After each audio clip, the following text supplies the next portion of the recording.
Calon Presiden nomor urut 3, Ganjar Pranowo optimistis meraih 70% suara di daerah istimewa Yogyakarta.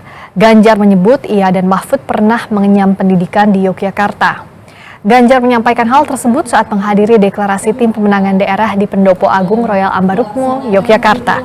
Ganjar optimistis bisa meraih 70% suara Yogyakarta. Hal ini karena ia dan Mahfud punya kedekatan dengan Yogyakarta.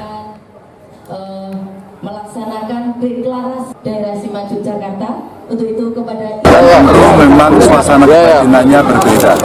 Saya Pak Mahfud sekolah di sini, belajar budaya di sini, dan tentu saja semangat perjuangan yang luar biasa dari mendapatkan pilot. Saya merasa recharge di sini, tambah semangat karena semangat kawan-kawan juga sangat luar biasa sebetulnya. Batik suara DIY Pak. Ditanyakan